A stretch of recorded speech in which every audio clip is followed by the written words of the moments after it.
lights are out and you stumble in the dark. You kept pushing on, but then you went too far.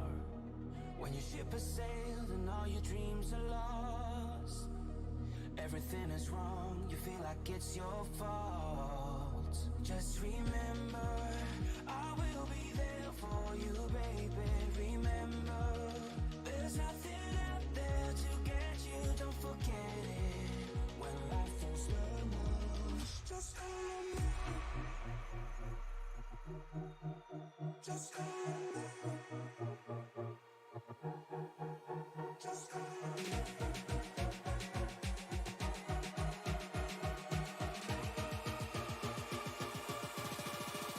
Just hold me.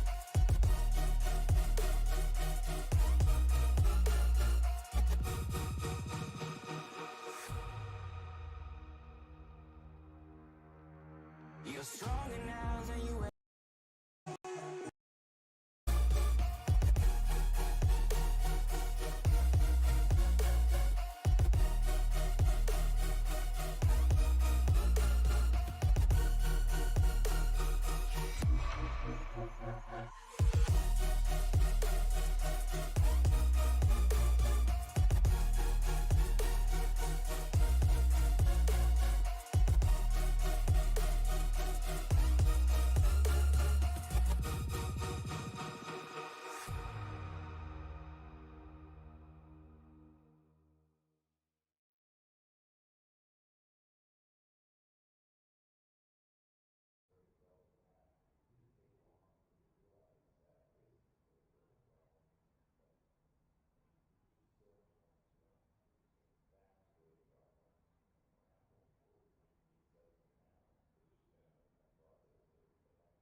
All right, everybody, and welcome into Sunday Night NASCAR Playoff Race number 2. Qualifying already underway, but my name is James Reynolds, and in me with the booth is Josh Coppernoll. Josh, you excited about some playoff racing tonight? I absolutely am. I love Kansas. Kansas is such a great track, and the fact that it's here in the playoffs, it's going to serve as a great race here tonight. Yeah, absolutely, and it's a handful. We've seen a lot of drivers having trouble, even in qualifying. As we're going to take a look at Nicholas Breidenbach. A couple of drivers having a lot of trouble trying to get this power to the ground here at Kansas. So we'll see where everybody kind of lines up and what they decide to start here, because it's a long one. 200 miles, about 130 laps, 140. So it's going to be 134 laps. Yeah, 130. Well, yeah, 200. Well, yeah, 1.5. Yep, somewhere around there. So it's going to be a kind of a battle of attrition for these folks. But so far, Alex Murray is in the lead as far as times is concerned. He put down a 30.55 to get himself there. J.C. Gibson not too far behind. Matt White, Joseph Cossey, all those guys working on that. So going to go ahead and bring up your round of 16 up there. If you'll recall, I kept saying Richmond. We were going to be at Richmond this week. That is not the case. We're at Kansas, so caveat there. We are going to be at Kansas Motor Speedway. Murray is, of course, up front. Alex Murray top. R.J. Root in the second place. Joe Stafford third. Miller fourth. And Ward there in first, or in the one car in fifth. But see all these drivers, there have been some shufflings, Josh. Last week, a non-playoff driver won. So what kind of implications does that have, and how does that change things moving forward? Well, for the drivers that are a little bit behind in points, one good thing is a playoff spot was not guaranteed for the next round because a non-playoff driver won. So these guys, I mean, especially ones that you expect to win, guys like Alex Murray, Matt White, and I mean the list goes on, that always run up front, that you kind of expect to be up there and challenging for the win. You know, they have to have a great race tonight to try to make sure they lock themselves into the next round. And the guys in the back able to capitalize a little bit on the fact that a spot wasn't taken in that next round. Yeah, definitely. And I mean, kind of some folks who did capitalize. Nolan Hodgson that last week, he put himself 3 positions up. He's now in 8th position in the playoffs. JC Gibson up 2, but a couple big losers, Sipa Cornez and Randy Spivey. Randy went down 5 positions to put himself to 16th. He's got a lot of work to do. About 11 points separates him and Charles Eaton and Chris Claude, who are tied for that last round, that last cutoff there for 11th. So before we get started, we got about 2 races in here, and I am going to go ahead and play a quick video for you guys before we get going here.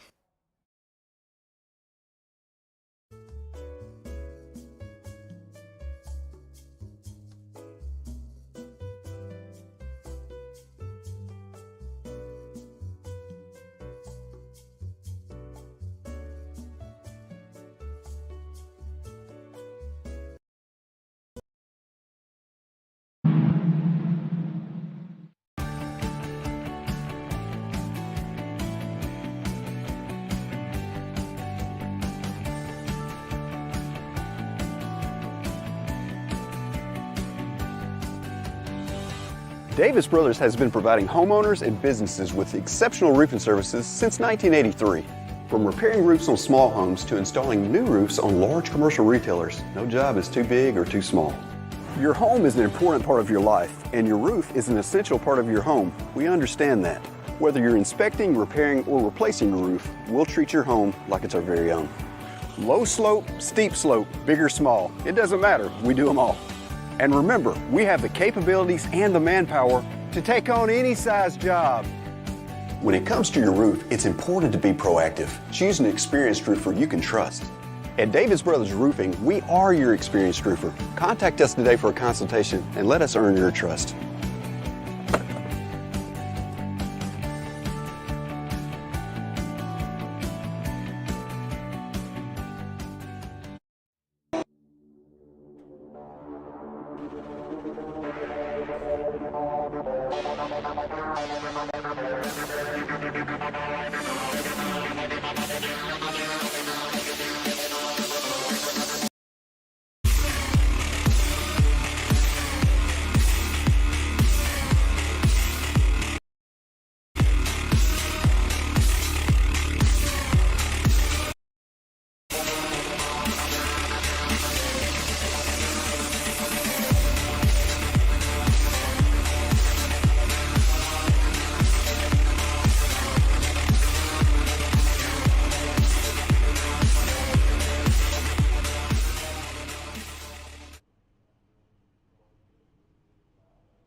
All right, ladies and gentlemen, appreciate Jack Down Motorsports for giving us that video to play beforehand.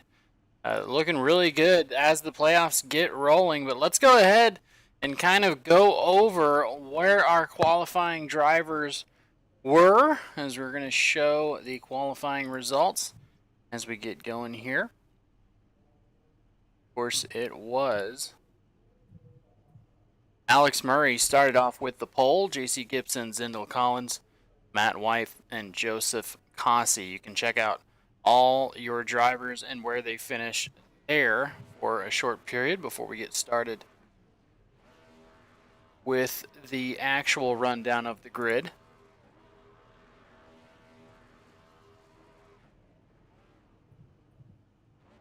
Kind of take a look. Is there any surprises for you, Josh?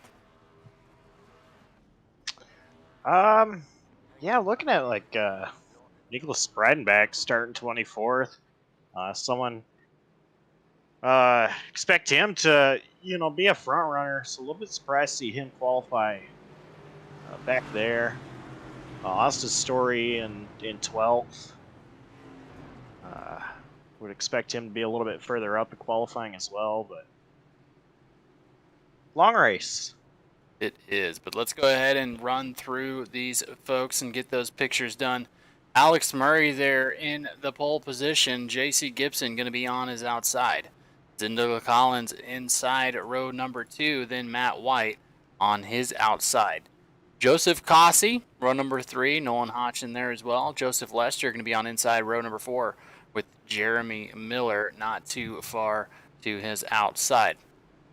Field filler teammates Ryan Samuelson and RJ Root make up row number 5. Row 6, Charles Eaton and Austin Story. Row 7 is going to be Zachary Vaughn on the outside of Brett Gardner. Then we have R.P. Allen and Joe Stafford. Row number 9, Josh Ward and Wyatt Fink. Then we have Seba Cornez on the outside of Jeff Carson in that beautiful 9 Oreo machine. Dave Regal is going to be bringing the number 21 in 24th, and he is going to be outside of Leo Bonacasa. Chris Claude on the playoff bubble, right on the inside of Nicholas Breidenbach. And we have Chad Sander, Matthew Gaskins, and the beautiful Vault-Tec Fallout-inspired 79 machine. Love that. Stoney Benfield going to be on the outside of Randy Spivey in the Mission 22 Ford. Emily Urias there in 6 with the Trevor Project. Lauren Jones in that iconic Cheetos 11. Then we have Ken Ron and Alex Princeton in 32nd place. So, folks, it's about time to get ready to get them rocking and rolling here. As the pace lights are off, we are going to be going green here in the next one for some playoff racing. Josh, what do you say you call it off tonight? Sounds good to me. Pace car makes its way down pit road. Alex Murray waiting to get on that loud pedal. And he is on it. Green flag is waving. We are underway here at Kansas. Underway here. Alex Murray going to try and take that preferred top line. Everyone behind him, big starts. We saw it all day IRL. Now we're seeing it here. We're 3 and 4 wide. Already cars in the wall. Checkup's going to happen midway through this pack here. It seems like everybody got it under control for the most part there. One thing that is just amazing to see is how everybody is using different lines than the next guy. This whole field is all fanned out. They're 3 wide. It's Joseph Lester, Zenla Collins, and Joseph Kazi.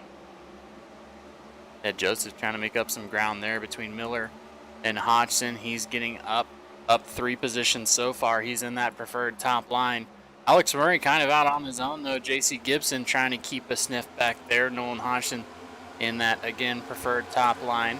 And then farther back, that's where it gets hairy. All these drivers last week, if you recall, there was a couple drivers that were a little bit angry about what was going on. There goes the 03. R.P. Allen gets up into Zindler Collins. Because this is an easy track to lose it in. That is 100% correct. This track, it looks like it's one of the calmer, easier tracks to race on, but that is not the case.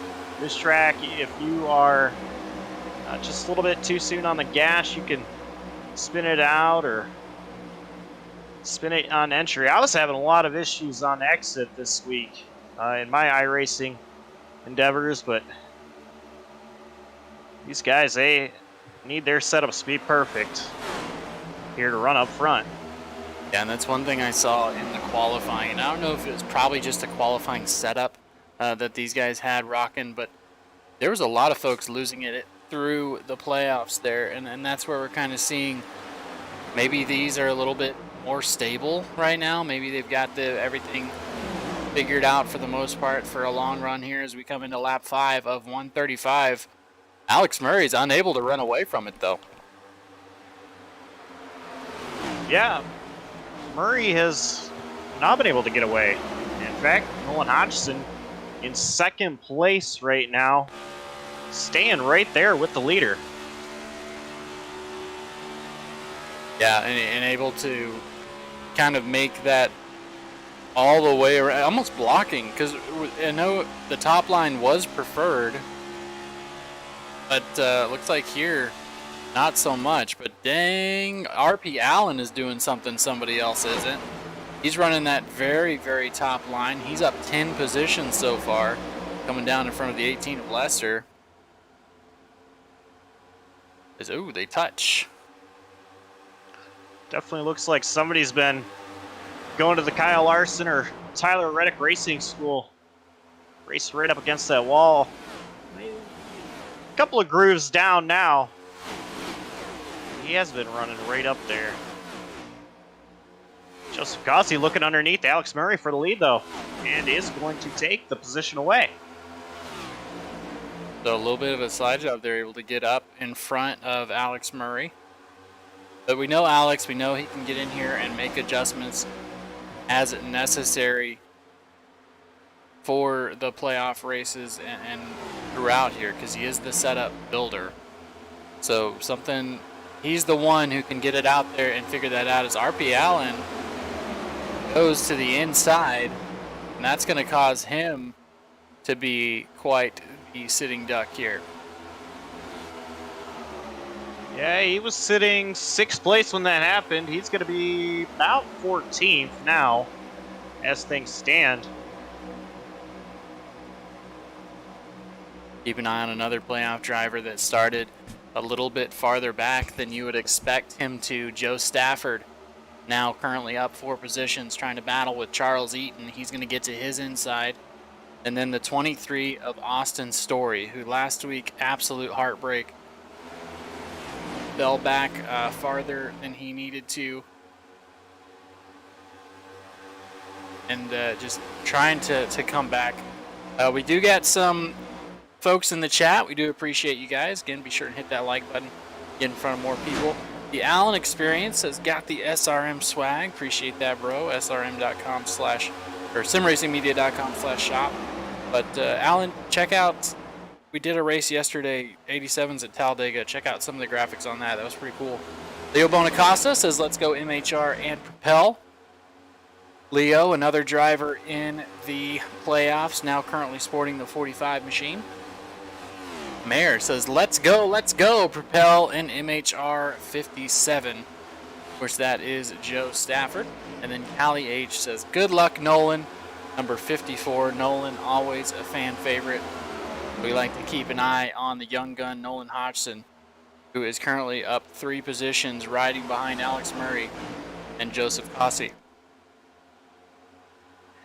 One thing about Nolan, I'm a little bit surprised to see him running up front this early. I'm not surprised to see him running up front. I'm just surprised to see him running up front this early. He usually is a guy that comes around towards the middle to late of the race. Right now, he's mixing it up there, trying to battle with Alex Murray, probably the favorite to win the championship. And race leader Joseph Gossi, of course, Gossi not a part of the playoffs. Nothing says he can't race. No, definitely not, especially in the last race at Darlington. We can take a look at the results there. Of course, it was down at Darlington tonight. Joseph Gossi actually came away with that win, so he decided, hey, I'm going to come in here, make myself known. But the big stories of that was Austin Story finished in 24th position, so it really killed his run. Seba Cornez, Nicholas Breidenbach struggling. Leo Bonacasa struggling. So that's where we're talking about all these points, and I'm going to go ahead, and what you can do I'm going to go ahead and post where you can find these points so everybody in YouTube can take a look at them and kind of see where everybody is at. While you're doing that, Alex Murray and Nolan Hodgson both got around Joseph Cossey. Hodgson's still right there on the back bumper of Alex Murray. Riding in line, not trying to make a move just yet. They're all just freight trained on the bottom. Nobody really running the middle until you get all the way back to that 18. Of course, you're just looking at Joseph Lester. Lester, of course, in 9th place. Trying something different. Yeah, he's trying that high line, gonna save some tires. Now he's got the teammate of Austin Story coming up next to him, so maybe just trying to go for the long haul, not really fighting anything as far as for points. So he's just trying to come out here and get checkers, and then we can roll from there.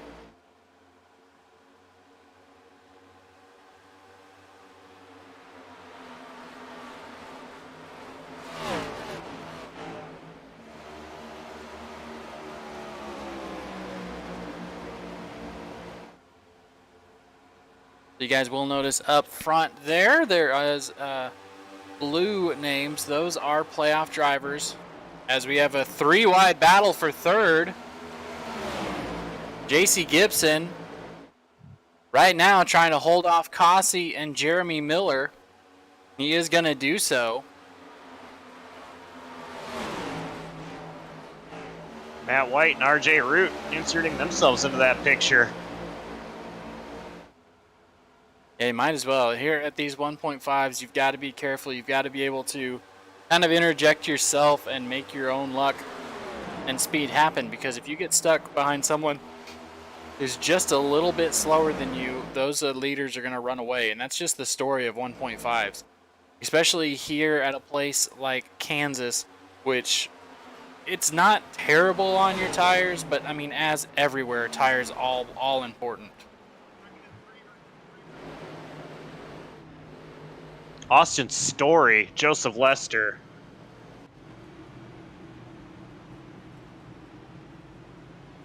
Ooh, that team chat is gonna be lit. Take a look.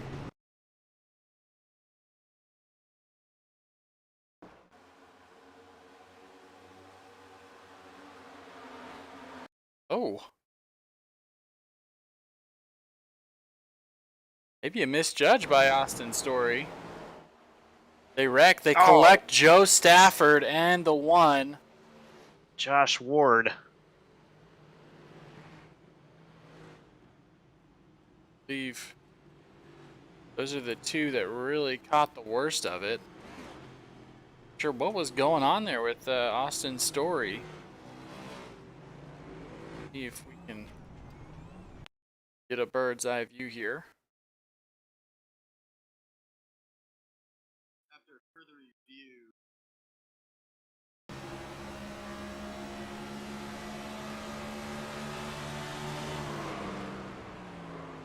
Just too close. I mean, maybe he didn't know he was there. Maybe he thought he was clear. Very unfortunate. Yeah, I have to imagine that he just probably didn't think he was clear. Maybe he thought that Joseph was a little bit more ahead than what he was.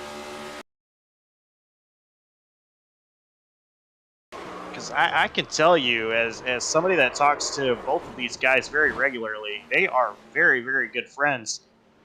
So there's no beef between them. At least there wasn't beforehand. Right, and that wasn't something like, oh, Joseph got in the wall and came down, or Austin slammed up. That was just an interesting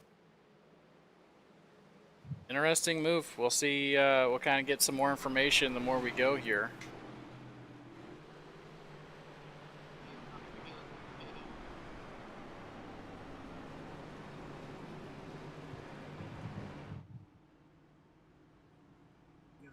But Alex Murray going to start off up front there next time we get around here. Nolan Hodgson in the 54. Then Joe Stafford having to come down pit road. He's going to have to get some of this issues repaired. No fast repairs in this league. This is one of the sim leagues. They do not allow fast repairs. It is open setups. Run what you brung. Joe Stafford just says, let's go, 57. He was last year's champion. Hopefully he wasn't typing that.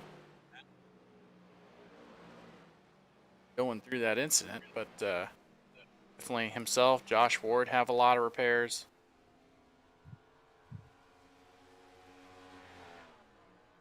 I believe that's Joe Stafford that we know. I believe that's his dad. Could be wrong on that, but Gotcha. Yeah, Money House Racing, they have the Discord if you want to go hop in there and kind of, I don't want to bring anybody in yet, but kind of tell us what the general vibe is as we're going to watch the restart here. See if anybody wants to come up. All right, ladies and gentlemen, we are one to go here. Nolan Hodgson going to be on the outside of Alex Murray as they're going to take the long dive down pit road, that pace car. Alex Murray on the restart, the 48 of Matt White. Jeremy Miller up there as well. Here we go, big jump on the inside. They get a huge run on Nolan Hodgson in that outside line. Everybody moving pretty cleanly now, heading into turn number 1. Everybody spreading out here, trying to get things squared away, figuring out your lot in life. As they saw the restart last time, everybody is pretty much where they want to be. Nobody, everybody decided to come down pit road that time around. Lap number 19. Only one still in the pits. Joe Stafford, Josh Ward, and Austin Story trying to get some repairs because those are all everybody except Lester is a playoff driver, so that's something to be. That is rough.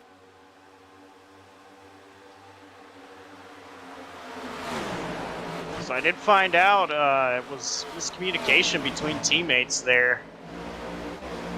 That's what brought out that yellow. How so? Did he just say he was clean, or say he was clear and he wasn't, or what was?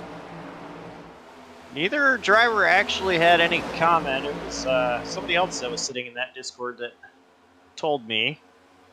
But we do have side-by-side for lead. And as I say that, Nolan Hodgson pulls ahead of Alex Murray. And Nolan Hodgson trying to make his bid as a driver to be on the lookout for. Especially one of the young guns, one of the guys whose kid is coming up. He's doing a really awesome job as far as learning this thing from Lamar's Iowa. Trying to get this next gen down. He's been a staple in this league this year, and that's just gone to prove it because of the standings that I posted earlier. He really made his move last time, up 3 positions with a very nice finish. Still got a lot of points to go behind the leader, but that's not saying much because Alex Murray had 10 wins and 19 top 5s out of 25 races, so kind of a points hog this season.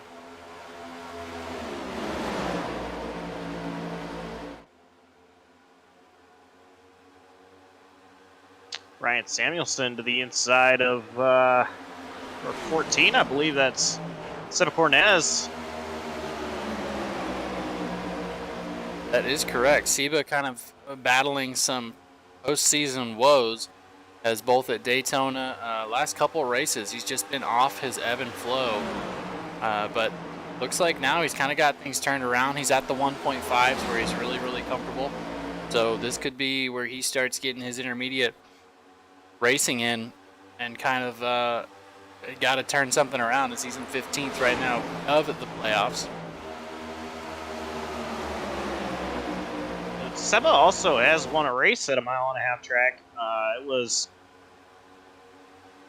last season. He was part of my team, actually, DBR, when my team was a part of SNN, and it came at Las Vegas. Yeah, definitely. I mean, as I'm looking through here, all of his top 5s and his really good races have happened at the 1.5s. at Atlanta. He got third. That was his best finish on the season.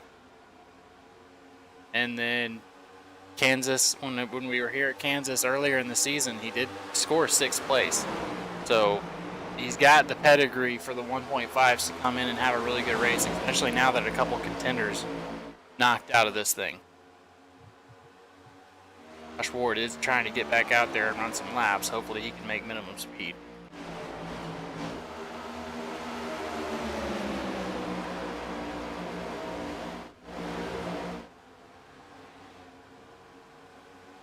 A little surprised here to see Joseph Cossey running in 10th place. Working his way underneath the 03, or 03 rather, of RP Allen.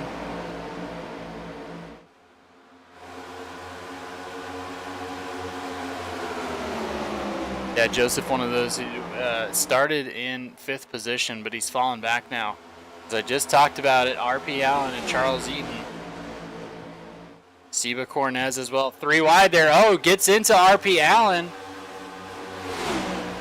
That was the 14, not the 14, I'm sorry. The 75. Charles Eaton leaned a little bit on RP Allen. That pushed him into Seba Cornez, and now Seba kind of stuck up in the top. That gorgeous 50 machine of Brett Gardner working up to try and get past, and it seems like the bottom line is favorite, the favorite on these tires. Yeah, I've noticed, and I know it depends on setups, but I've noticed that it seems like the faster setups seem to start on the bottom early on in runs and then just gradually work their way to the top. And I don't know if it's just the way that these next-gen cars race, because, you know, typically you think Cup cars at Kansas, you would think running up against the wall. But, you know, as we're seeing here, it seems like the favorite line here is towards the bottom. Yeah, we got kind of a can of worms here, starting with Randy Oh, Randy Spivey's going around. See if he can get the save. Wow. Great save. Wow. I don't know if this was it or not. Take a look at the wheeling on the 22.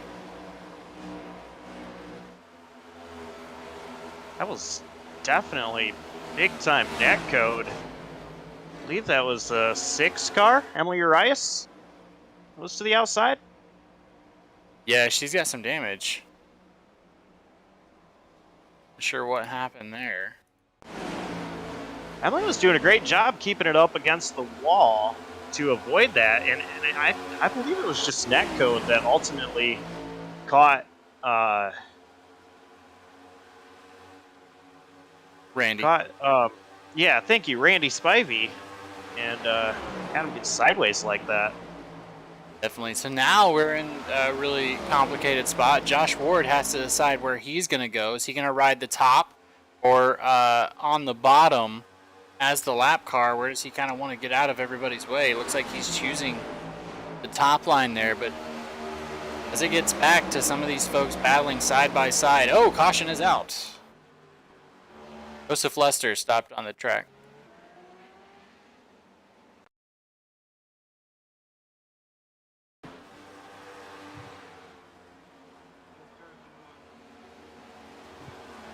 That looked like a error. That looked like an equipment failure.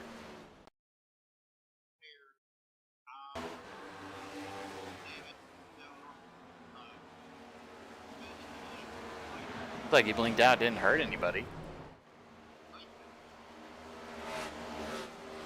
That's very interesting.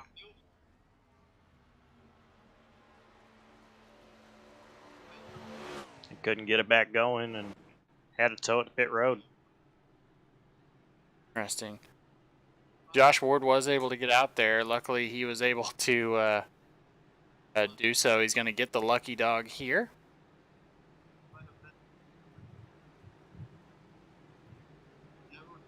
Well, let's go ahead and run to our ad breaks, folks. Stick around. Let's pay some bills.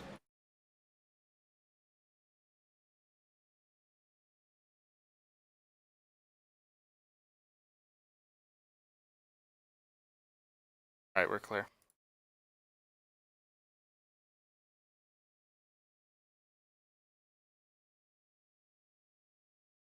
feel like we're a little dead. I'm tired. I hope that's not affecting you too much.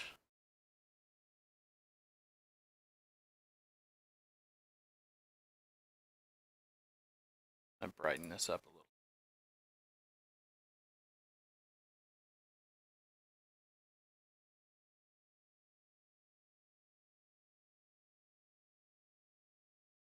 There's a new approach to lawn care, Preen 1 Lawn Care. Preen 1 does away with the hassle of multiple bags of different products. It has everything you need for a beautiful lawn in one bag. And all it takes is one application. For season-long weed control and feeding, apply the granules when the lawn is wet and weeds are actively growing. It blocks crabgrass all season. It prevents crabgrass seeds from growing. It kills the seedlings too, even when applied 4 weeks after they sprout. It's your best defense against tough weeds like dandelion, chickweed, henbit, and hundreds more. Plus, its slow-release formula feeds the lawn evenly for months to build stronger roots for maximum heat and drought resistance. Preen 1 delivers convenience and better performance in one package with one application. Spend more time enjoying your lawn and less time working on it. Preen 1, and it's done. It's a lawn dream come true.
All right, folks, we are back with the 1 degree. Nolan Hodgson going to be starting on the bottom of the first row. Once we hit the Geico restart zone, it looks like now we've got a little bit of change in strategy, Josh. Yeah, drivers not coming down pit road that time. He's been out there 20 laps on this set of tires. Not all of them, of course, being under green. But, you know, we're on lap 39, coming to lap 40 already. This would have been theirs. If they had pit here, this would have been the second set that they put on throughout the race. So a lot of drivers electing to stay out here. Yeah, definitely, and that's one thing. Luckily, you've got good company. They've got to go through a lot of folks to get to you. As we see Barry holding that flag, and the green flag will wave. We are rocking. Nolan Hodgson gets it going off to a huge jump on that inside line. Alex Murray on the outside. RJ Root trying to work his way through as it's just pandemonium through the field here. Up front, they still don't have it sorted out. RJ Root, Ryan Samuelson, some packet loss going on for a lot of drivers. But hopefully we can get that figured out. Maybe the servers aren't going to go down. Remember that last year, Josh, when all the servers would go down randomly? I remember that a little bit too well. So Jeremy Miller there is on the top side, the only one rocking that right now. Hopefully, possibly made some adjustments moving through here, because it seems like everybody pretty content where they are. Alex Murray trying to get to the back of Nolan Hodgson. Too early to bump draft, right? Too early to try and move them on your own. Oh, I think so. Still 93 laps to go. We're not even halfway in this race.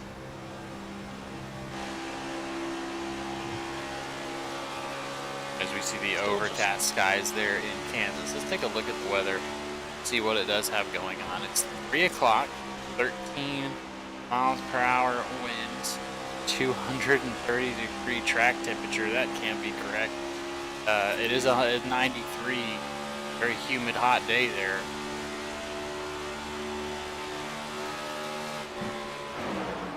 So that's I'm something. seeing air temp as 82 and track temp is 93 on my data. Oh, Nolan Hodgson in the wall. Alex Murray's going to get below him. See how many people he's going to drag around. That's going to push him down to third. Matt White, the next one to pass on the bottom. That's going to force Nolan to kind of commit to the top line.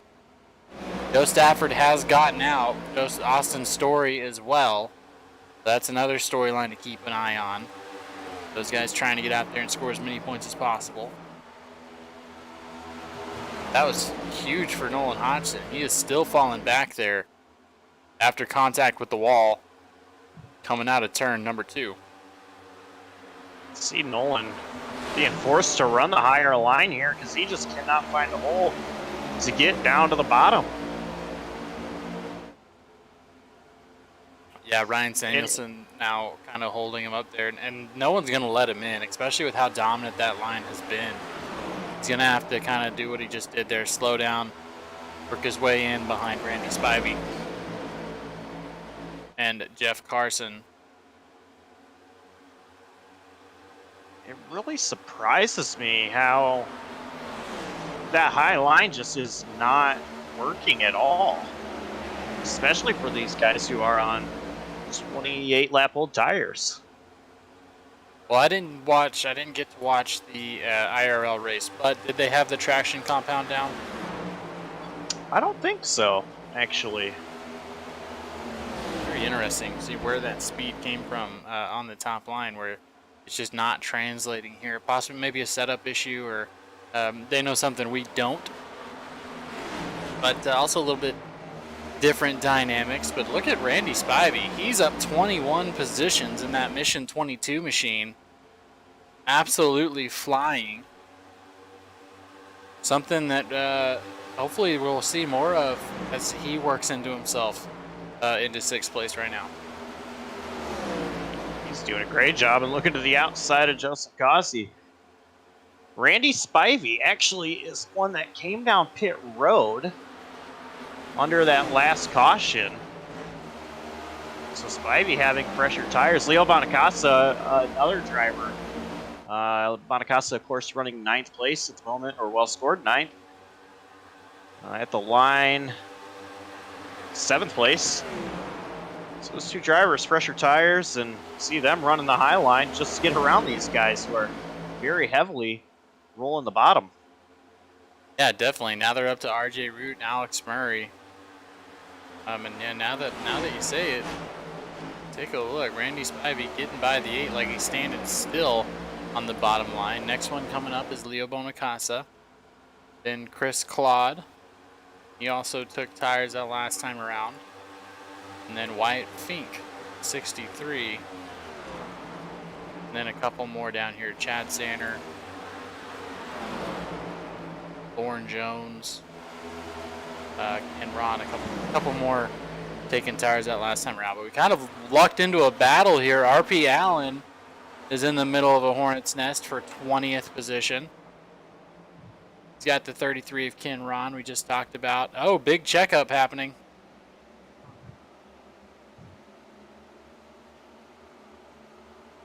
It's like Josh Ward trying to get around Emily Urias. Ward 5 laps down, Urias 3 laps down. So not for position, but Ward doing a really good job rolling the bottom. And A little bit of wiggle. We have our first green flag stop. Matt Gaskin's going to decide to come down pit road. In the Vault Tech 79.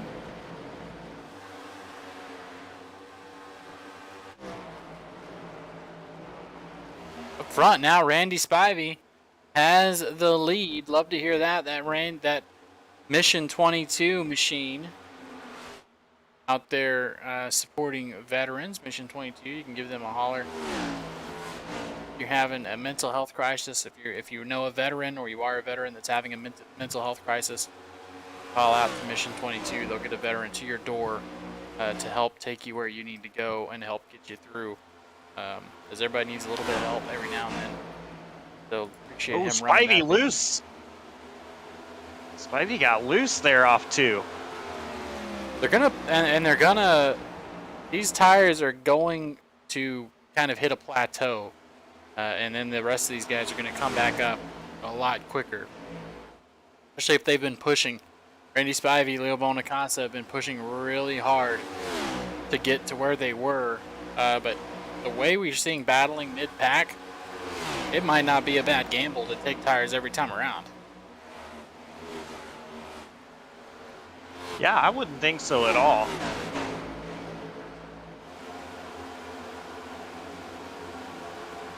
So we'll check in on our playoff drivers. Randy Spivey is a playoff driver. Top 7 all are. Top 10 with the exception of Cossey and Fink. Spivey, Bonacasa, another one. Alex Murray, RJ Root, Matt White, Chris Claude, Jeremy Miller, 1 through 7th. And then our next playoff driver, JC Gibson. Followed most notably by, once it rotates out here, Little Collins falling back.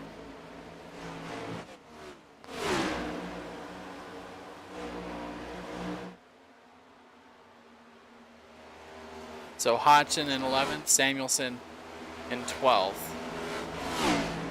And of course, Nicholas Breidenbach running 24th right now. So up front, battle for the lead, Alex Murray and Leo Bonacasa. They've gotten by Randy Spivey. Alex has kind of found his sweet spot where he can contest with these fresh tires. Now he's going to be coming up on some lap trouble here. Yeah, a little bit surprising to see Murray able to hang with Bonacasa and Spivey. I wonder if Spivey may have had another issue where he got loose, and that's why he did lose a couple of positions there. Not too far back still.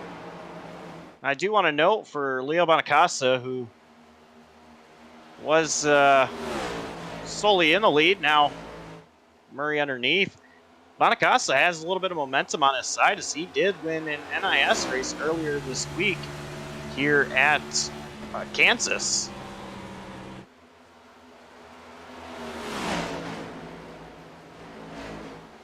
Yeah, that's Joseph Lester on the bottom. Still trying to turn laps out here.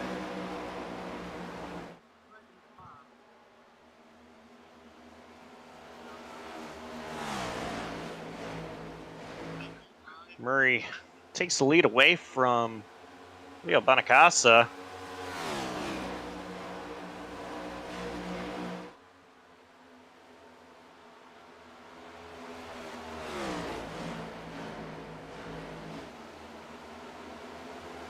A little bit of radio chatter going on between Lester and Murray.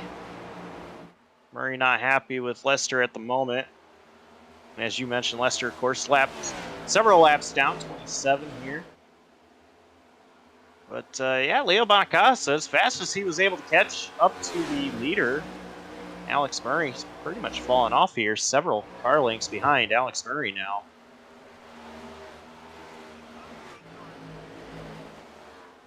Oh, Nicholas Breidenbach.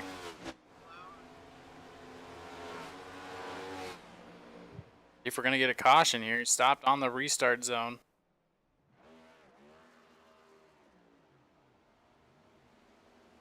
I'm going to try and get it.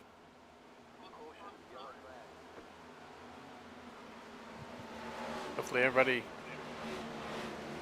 gets by. He's not going to lose too many laps. So what was going on there? Like Dave Riegel was involved a little bit.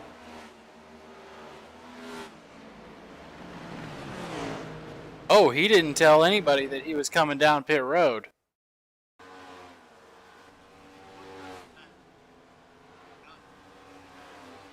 What do you think on that one? That looks like Nicholas Breidenbach was trying to come down pit road and didn't put his hand out the window. Yeah, that's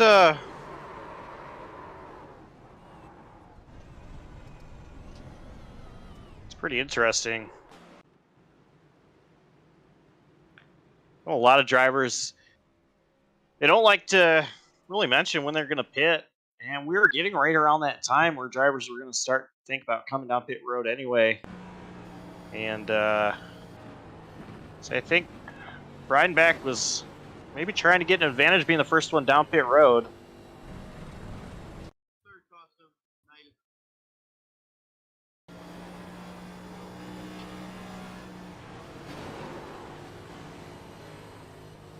That was a huge speed disparity there.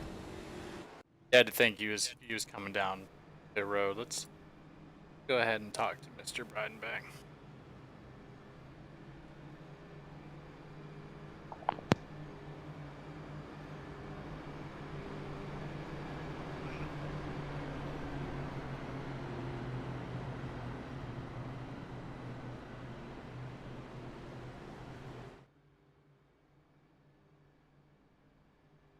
Hey, Nick, it's James in the booth. You got us. Yeah, I got you. Hey, so as we were watching that, was that were you trying to come down pit road, or what was going on there?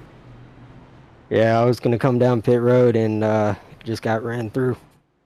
Definitely. I know that 24 car is looking really smooth right now. How bad's the damage on that thing? We're about to find out here. I'm gonna get it into the pits here and have them take a look at it. Well, definitely. Well, good luck to you, sir. What's the strategy? Or actually, you can tell us live. What are we looking at? We're trying to get the car to drive better. The car is pretty bad right now. Definitely. Well, Most Nick, horrendous car all year. well, I mean, you've got some leeway so far in the standings to be able to kind of make this thing happen. Do you think you're gonna? It looked like no required there, so not too much damage on this composite machine. Yeah, it held up pretty good through that, I guess.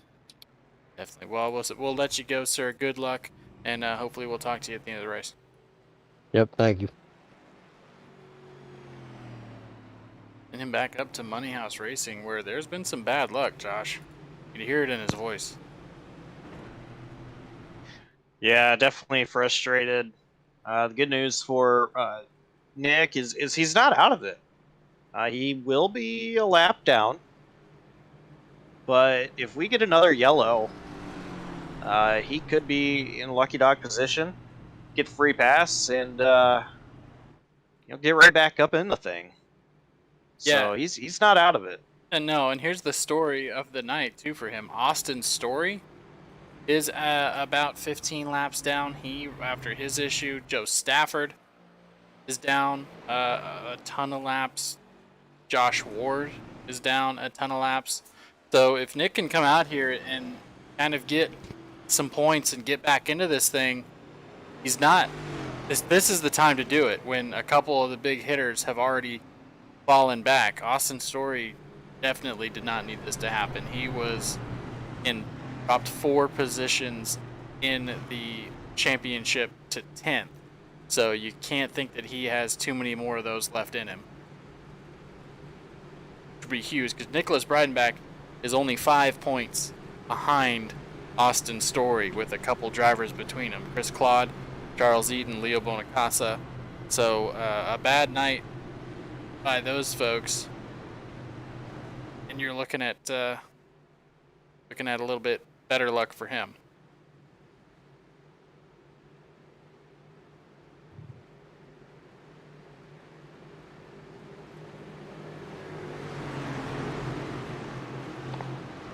We're about to go back green here.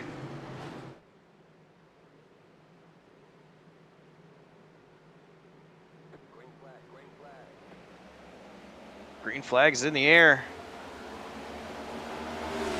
Alex Murray, great restart there.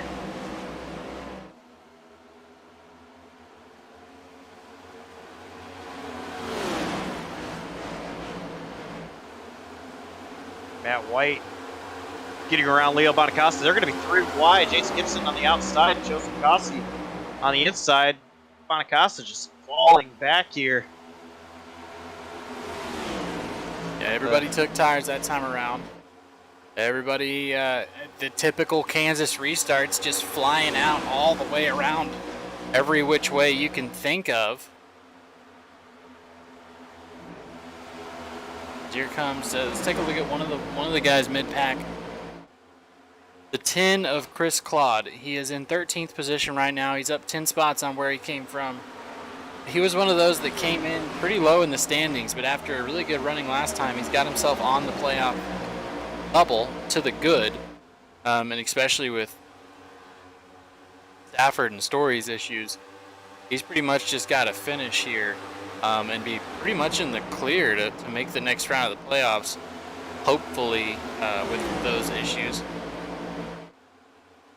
As up front, battle for the lead, Jeremy Miller and Alex Murray. RJ Root in third, Matt White, Joseph Copsey, Gibson, and then Ryan Samuelson, who's trying to make his way into the leaderboard. Samuelson doing a great job, just kind of hanging around that top 5. Kind of a quiet night so far.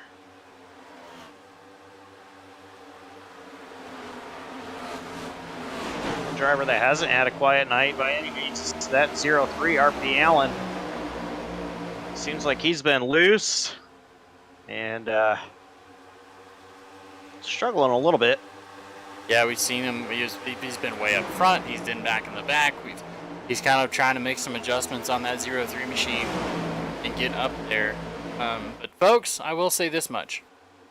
If you are in the chat, we appreciate the heck out of you watching this race. Sunday night NASCAR, brought to you by Davis Brothers Roofing, as well as a couple other really good folks here.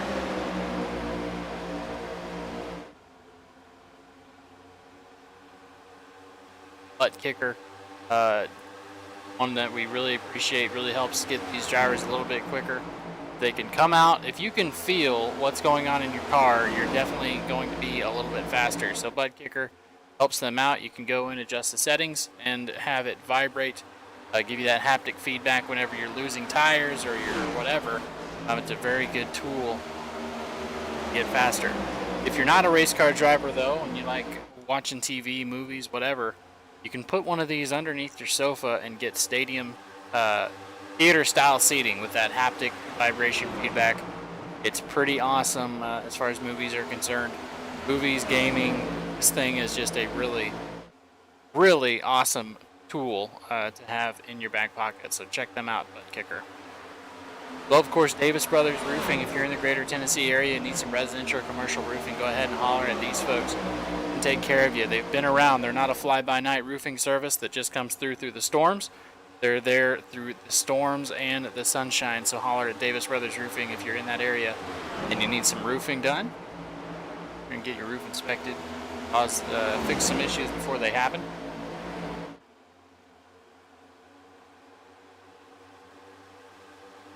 But of course, that's where we are right now. We're just trying to get past the halfway mark here. Jeremy Miller, who's kind of been a dark horse of the playoffs, wouldn't you say, Josh? Yeah, Jeremy Miller, he's had himself a great season, and coming in here and into the playoffs, just hoping to have a strong run. As we look at some of his finishes, did not start great to start out, but his first top 10 was a win at Nashville Super Speedway, followed by at Sonoma. He got 4th, Gateway, a 2nd place finish. He won at Talladega, and then got 2nd in Bristol Dirt. So we know this guy can do it. He actually qualified on pole the last time we were here at Kansas on May 15th, and actually finished 5th there. So again, another driver with the pedigree for Kansas.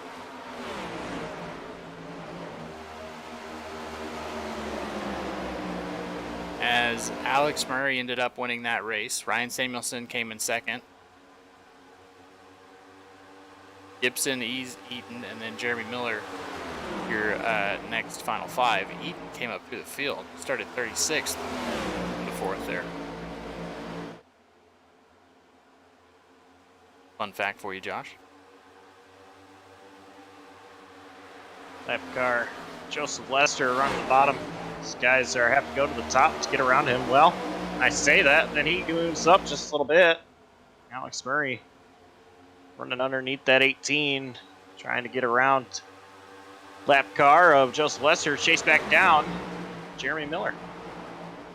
Yeah, definitely. I mean, if you're Lester, and I love the kid to death, if you're 30 laps down here, not really in the run for a playoffs, I don't know why you wouldn't put that thing on the hauler as far as getting this thing out, take your licks and try and come back next week when we head to Bristol. One thing for Lester, I'm thinking here is he's trying to get laps in the car and maybe learn something for another track. Homestead, it's not a D-shaped oval like Kansas is, but I think the two are very similar in the ways that they handle their characteristics, driving lanes as well. So for Lester, yeah, he's 30 laps down.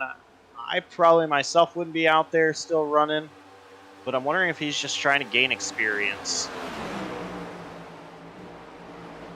Yeah, definitely. So far, staying out of everybody's way, so no harm, no foul up there in that top line. As we head to mid-pack here, Stoney Benfield's trying to get past Zachary Vaughn for 15th position. Little Spivey there. If you're in the chat, be sure and shout out your driver. We'll give them a little bit extra screen time. That's what we like doing for these folks. We've already had a shout out for Leo Bonacasa's team and Team Propel, as well as Randy Spivey in the Mission 22 machine.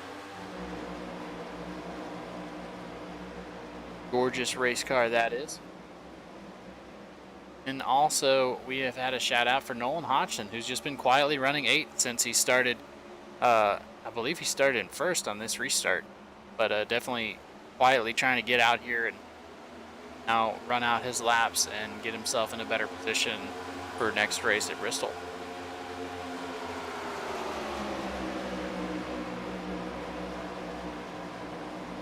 One thing that I love about this round of the playoffs, Darlington, Kansas, and Bristol, is those three tracks are three completely different tracks in their characteristics themselves. And before I go any further, we do have a battle for the lead. Alex Murray was to the inside of that 30 machine of Jeremy Miller. RJ Root coming along with Alex Murray, trying to take second place away. But right now we have a new leader, Alex Murray, back up front at Kansas.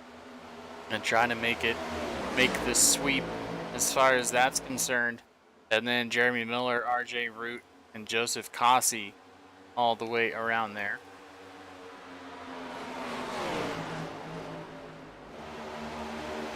This is just one of those tracks, Josh, where you're just plugging away. Try and find your momentum, stay out of the walls. We just saw Jeremy Miller kind of tag the wall a little bit. Kind of plug away. It's not a really fast track as we go on board here with Jeremy. Let's go on board with Jeremy. It's something that you just really got to be careful about. You got to work through here. Be careful as you enter the turns. Kind of get off, get the car rotated. Try and save those tires and just plug away. It's consistency at this 1.5, and that's what changes from a lot of the higher banked ovals. You say? Yeah, for sure. And I think one of the key phrases you said there is trying to stay out of the wall. This track, see there, Jeremy Miller have to give it a little bit more wheel as he got loose. But see there, he was trying to run about a lane below the wall to not be right up against it. But for those drivers that are running against the wall, you have to be so careful because that wall, it's inviting. It wants you to come up in it, and you know it's not at all what you want to do to your race car.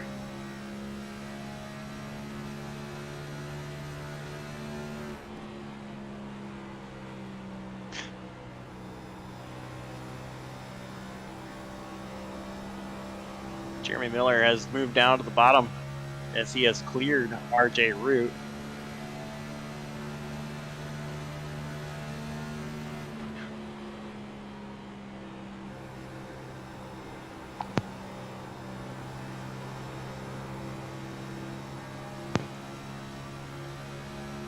See Jeremy Miller still loose through the corners.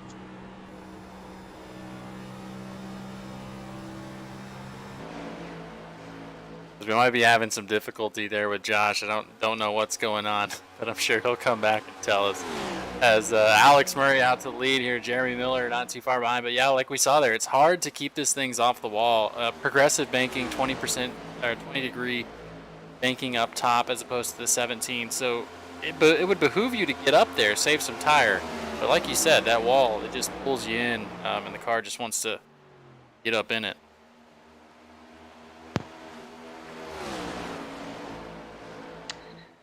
We have a couple of shout-outs in chat. Gail Ream says, let's go number 54. Another shout-out for Nolan Hodgson. Bryson Alexander says, let's go number 19. So a shout-out for Alex Brinson. Yeah, Alex is currently up 15 positions to 16th, having himself a really good run, that Caribou Coffee.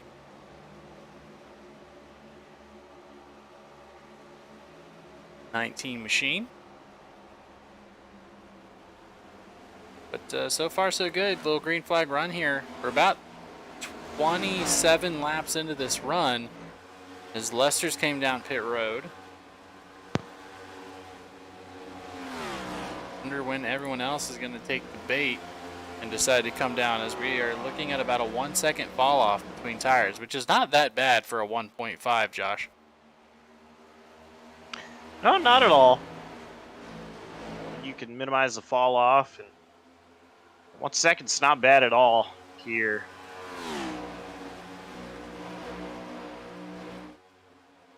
This track can be very abrasive to the tires. Not as bad as, say, like last week at Darlington. This track is definitely a place where you need to take care of those tires as well. And wow, Matt White with a moment. Joseph Gossi forcing it 3 wide. Well, I think he was forced 3 wide. I think he had to avoid some issue. Take a look at that replay. First things first, like Miller gets into the wall. That forces White to check up, and then Cossey has to go to the bottom to avoid running through him. So it'll be a little blessing in disguise for him to see all that and lean on the 48. RP Allen's got trouble. That Mission 22 machine gun to get by him. As we're seeing the top line kind of work its way in, Josh. Yeah, I'm surprised it's taken so long on these set of tires to really happen. But that top line, it is coming in. See Randy Spivey run that higher line, just trying to work his way around RP Allen once again. As wow, that was very close. Maybe that was a little I'm still here, or some.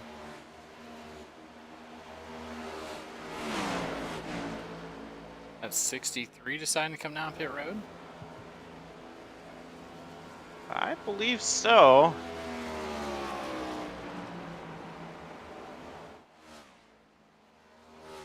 So we might see pit stops starting to happen. Called it out, let everybody know what he was doing.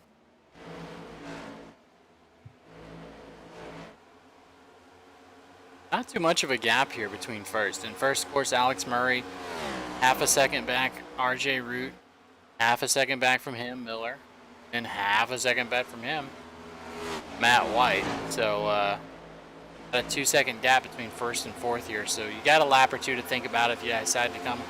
They decide to come down anyone in that top 10. It looks like you've got at least a couple laps to decide. Joseph Cossey, Ryan Samuelson.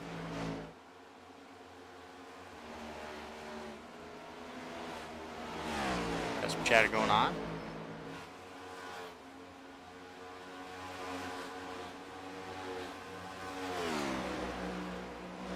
Interesting chatter going on between these two here. 45, Leo Bonacasa and Stoney Benefield.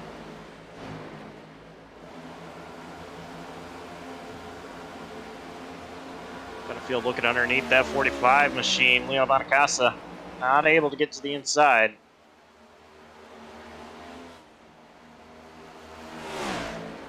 Now they're side by side coming off turn 4. I think that gave Stoney some fire. He wants to get by Leo Bonacasa here. Is up front. That was wild. I don't know what was going on with these guys, but I think I saw 4 wide. But this is quite the battle. I mean, Carson up front. These guys are side by side. Charles Eaton, I think that's a lap car. But Bonacasa on the top line, Stoney in the bottom. Seems like they figured that out. Ryan Samuelson working below Joseph Cossey. And that's what it's going to be. It's just going to be onesies and twosies from here on out. Just pick your battles as we move forward. Another driver come down pit road there. That is the number 03 of RP Allen.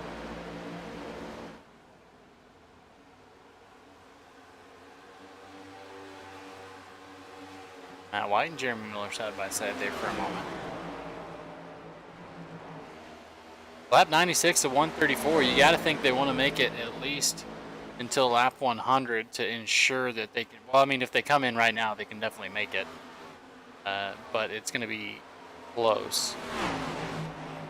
Don't want to underpit too much.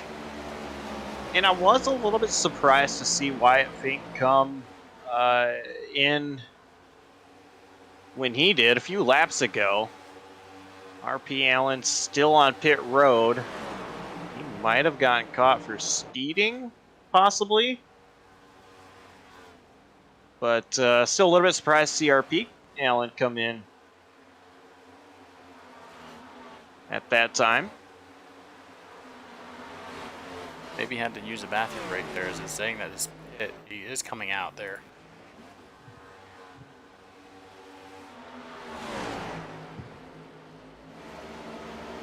Look at this saga. Leo Bonacasa still hasn't shaken Stoney Benefield. Benfield, I'm sorry. This has become quite the vendetta. Jeff Carson and Randy Spivey down pit road.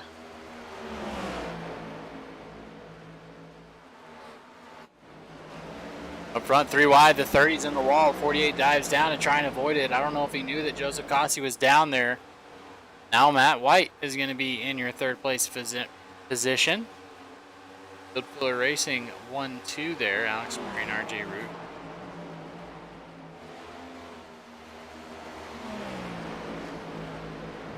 RJ Root is running a little bit faster lap times than Alex Murray. Not enough. I mean, they're pretty much almost identical lap times, but just a little bit faster. Oh, Samuelson in the wall. Hard in the wall. It's going to get Nolan by. And then, oh, Jeremy Miller comes down pit road. All sorts have been out of shape. That's huge. He's blocking off pit road. If anybody decides to come by, there he goes. He's going to get it done. You were keeping an eye on the Stoney and Leo drama. Stoney was able to get by Leo.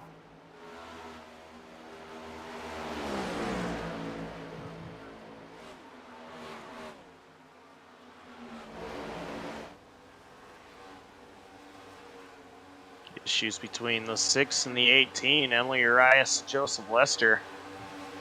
Urias 5 laps down, Lester 32 laps down. This is right behind the race leader, Alex Murray.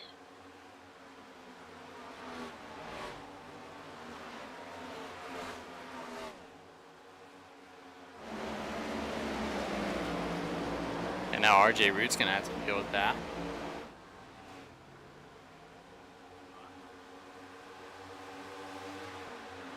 I think if I'm RJ Root, I definitely don't want to be behind what's going on ahead of him. Maybe a good time to come down pit road. There's a huge... Now Lauren Jones is up there. Chris Claude as well. Lauren Jones looks like he's coming down pit road.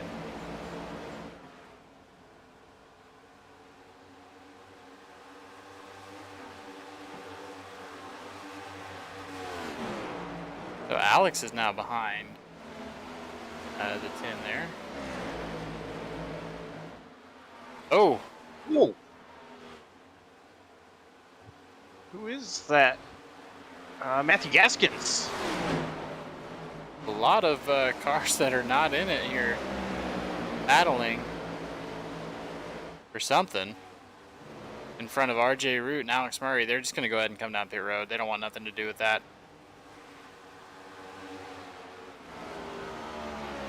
Saw a big lockup out of RJ Root coming into pit road. Gotta wonder if he made it in on pit road speed. Yeah, Matt White looks like we'll see here. RJ the first one to pit as he didn't have the last qualifying order. Right side's up, left side's up. He's good to go. We're gonna let him go. Ryan Samuelson's gonna get gone. Alex Murray's already out. Matt White, your effective race lead. Nolan Hodgson right behind him. JC Gibson, Stoney Benefield, and Leo Bonacasa round out your top 5. Believe Nolan's gonna come down pit road.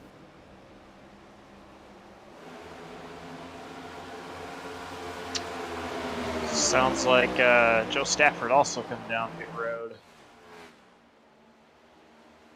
Stafford several laps down already. Still plugging. That's one thing I will say about all these drivers that have gone laps down here at Kansas. I don't know what it is about the weather. Maybe it's just a glorious, nice drive to be out there. But Austin Story still out plugging away. Joseph Lester, same.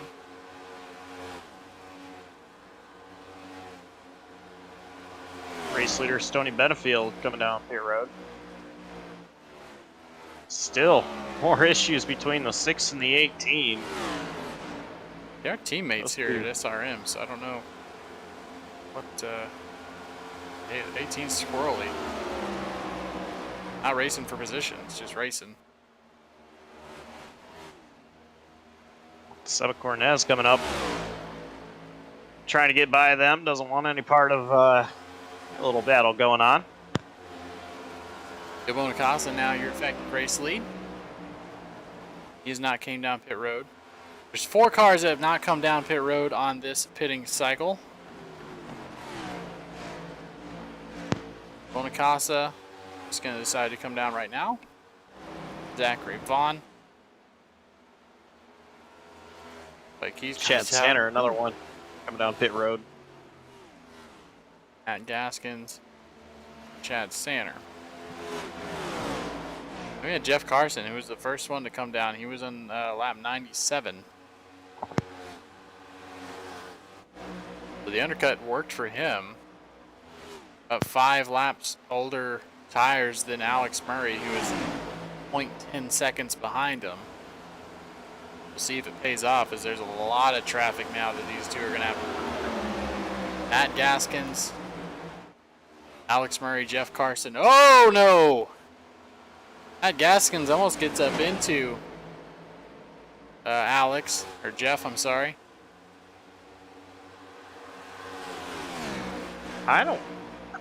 I don't think he knew he was there. Yeah, he might have just lost some traction there. Not 100%. Folks, again, shout out to your drivers. Make sure you're hitting that like button. Get this in front of some more folks. Get these drivers and these sponsors, such as, of course, Davis Brothers Roofing 200 here at Kansas Motor Speedway.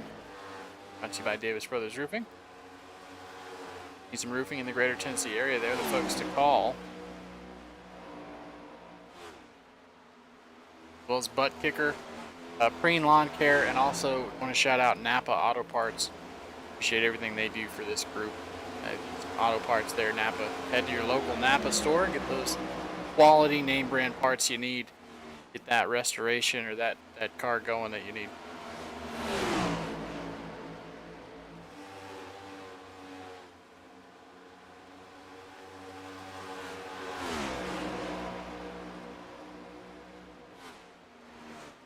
And favorites so far, Olin Hodgson. And then Randy Spivey, and then the number 19 of Alex Prince. Go ahead, I cut you off, sir. It's all right. I was going to say RJ Root trying to chase down Alex Murray, and this is the closest that Root has been to Murray over the course of a longer run. Of course, coming down pit road was these drivers and completing their cycles.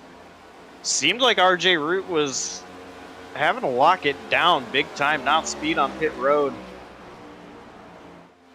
Did a great job getting it down in time, and he did gain a lot of time on Alex Murray doing so. Now it's just a matter of between now and the next 22 laps to go, if this does stay green to the end, will RJ Root be able to catch up to Alex Murray? Yeah, definitely. Right now running very similar lap times, and we do have a lap car there, that's Josh Ward, trying to get as many points as possible, as he was in that earlier issue, kind of didn't really have any choice. He kind of an innocent bystander in the hookup between Austin Story, Joseph Lester. But he's out here trying to plug away, get those points.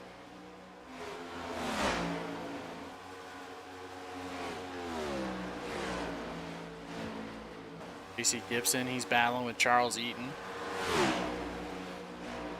Two playoff drivers, so this is a battle of importance for 10th. For 9th. Oh, we got a car. Who was that? I think it might have been a couple of different cars.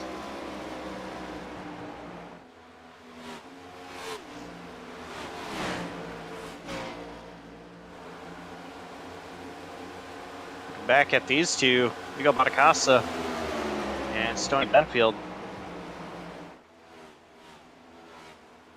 Bonacasa trying to get around Benfield. Nowhere for Bonacasa to go as he's got a set of Cornez right in front of him. Bonacasa now going all the way down to the apron.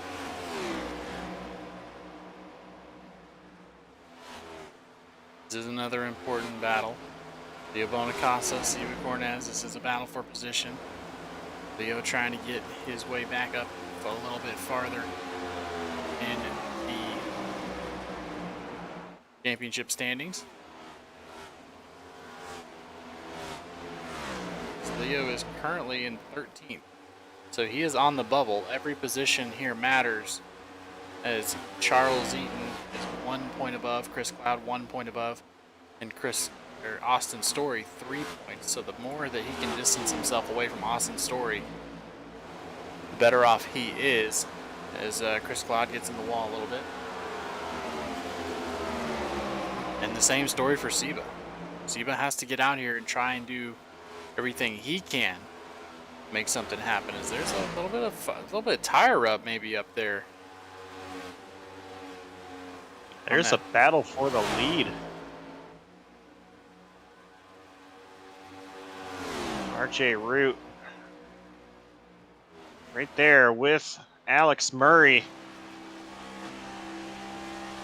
Both running the bottom lane right now, but RJ Root having that draft down the straightaways.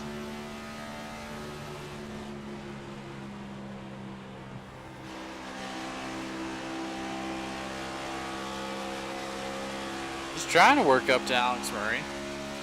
17 laps to go. There's a ton of time, folks. But let's go ahead and run to a quick ad break. We'll be right back. We'll keep it side by side. You're not going to miss a thing.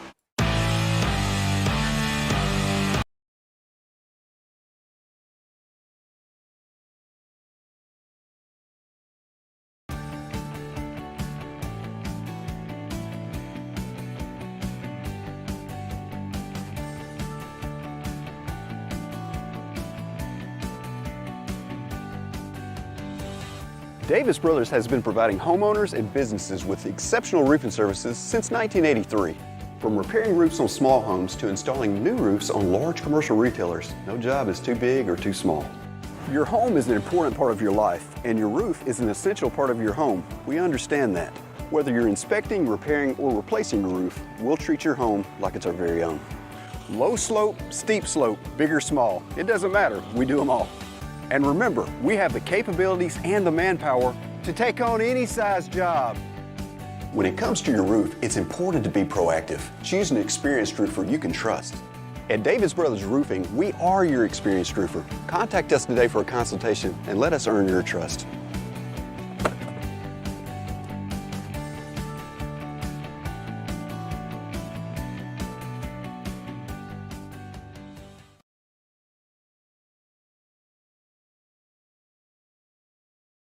There's a new approach to lawn care, Preen 1 Lawn Care. Preen 1 does away with the hassle of multiple bags of different products. It has everything you need for a beautiful lawn in one bag. And all it takes is one application. For season-long weed control and feeding, apply the granules when the lawn is wet and weeds are actively growing. It blocks crabgrass all season. It prevents crabgrass seeds from growing. It kills the seedlings too, even when applied 4 weeks after they sprout. It's your best defense against tough weeds like dandelion, chickweed, henbit, and hundreds more. Plus, its slow-release formula feeds the lawn evenly for months to build stronger roots for maximum heat and drought resistance. Preen 1 delivers convenience and better performance in one package with one application. Spend more time enjoying your lawn and less time working on it. Preen 1, and it's done. It's a lawn dream come true.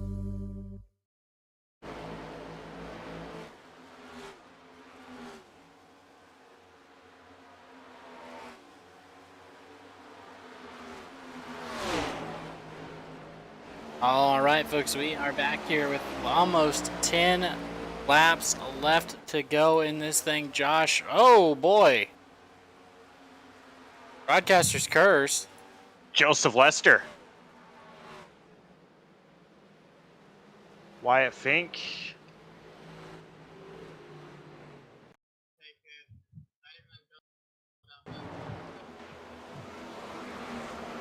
Emily Rice also involved.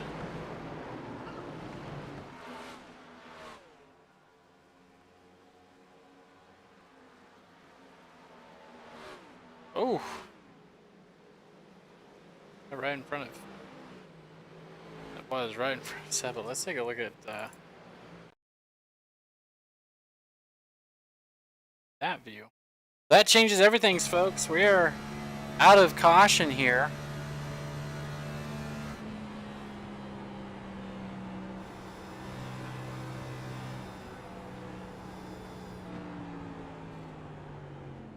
Whoop.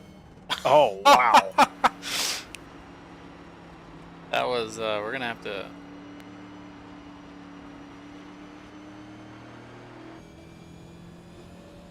That was wild. I think Seba needs a pair of underwear there. That was great awareness out of that 14. And maybe a little bit of luck as well.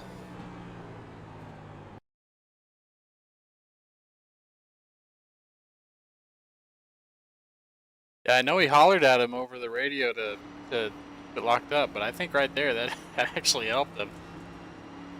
So as we go live here, Alex Murray is going to the top 14, all deciding to come down pit road. Everybody else trying to catch up because the field was pretty spread out after that very long green flag run, but it looks like everybody's going to come in, get some new Goodyears, and come at this thing fresh. This is the money stop as well. Let's see here. Alex Murray easily beating RJ Root off pit road. A tight battle behind RJ Root for third place. It was Nolan Hodgson, Brett Gardner, Ryan Samuelson. They all came down pit road.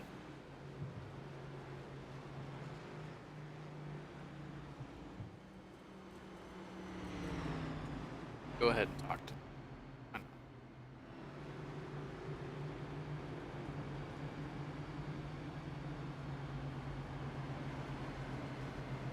Nolan, is James in the booth? You got me. Yes, sir.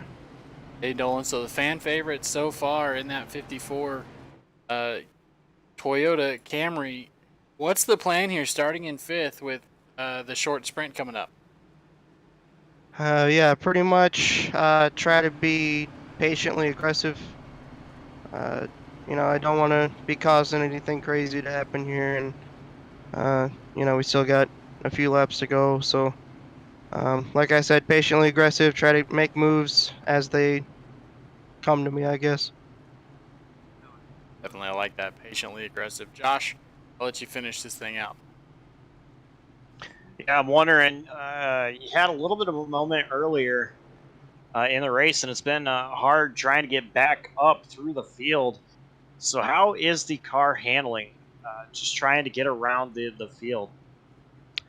Yeah, generally, this track is eating up tires right now.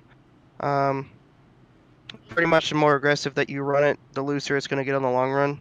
So, and or tighter. In my case, it got tight out of 2 when that happened. But this shorter run here, it shouldn't be too hard to get around the track. The car feels pretty good, so we'll see what happens here. All right, we'll let you get back up in there talking with your teammates. We'll talk to you in a little bit. Thanks, guys. Good luck to you.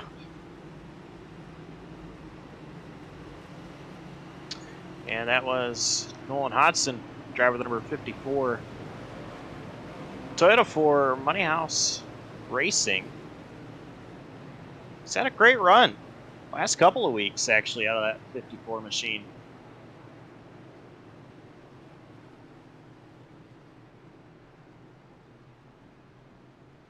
We are 2x2, though. Alex Murray will lead us back to the green. 6 laps to go.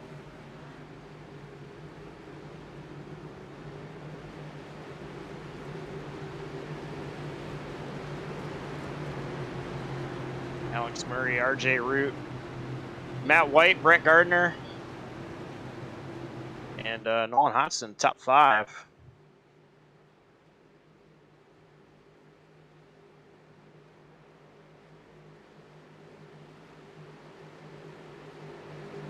Field going through turns 3 and 4. Off turn 4, the pace car is making its way into pit road.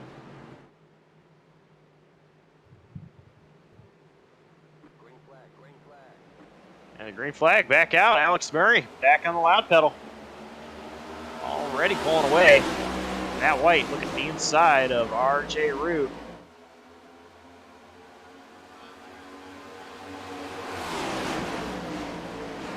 Matt White going to clear RJ Root. See if White gets a little loose off turn 2. Is anything to say, but here comes RJ Root back underneath Matt White. We have another caution. It is towards the back. Not really sure where it came from, actually. All I'm seeing is Zachary Vaughn, possibly.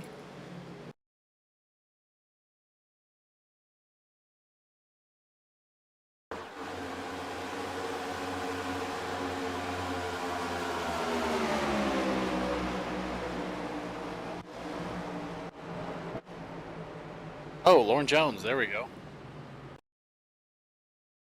It's like a single.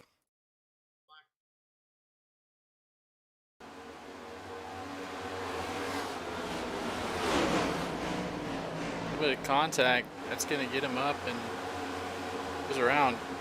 kind of on its own. Looks like Pod was a little bit involved in that. But nonetheless, not too bad of a issue. So now it looks like we're going to go to a NASCAR overtime here.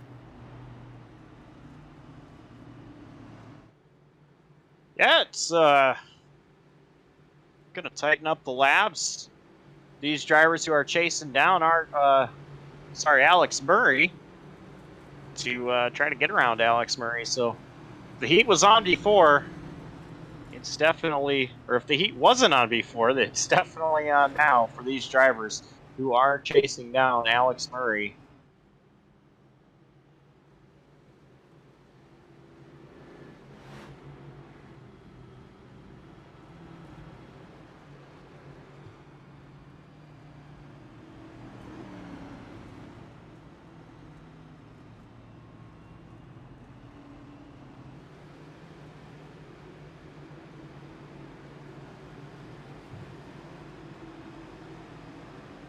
Saw a great battle between Matt White and RJ Root under that restart.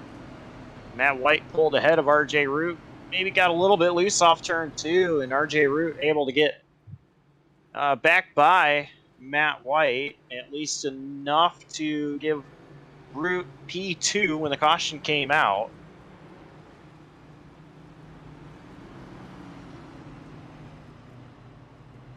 But in case you're unfamiliar with how overtime works, we have 3 attempts at overtime. Drivers will take the green, and as long as they get to the start-finish line cleanly without an accident happening, a caution coming out, white flag comes out, and they race back to the checkered flag. If a caution does come out before they take the white flag, then they re-rack them, restack them, and try once more. And they have 3 attempts to do so to finish under the overtime rules here in Sunday Night NASCAR.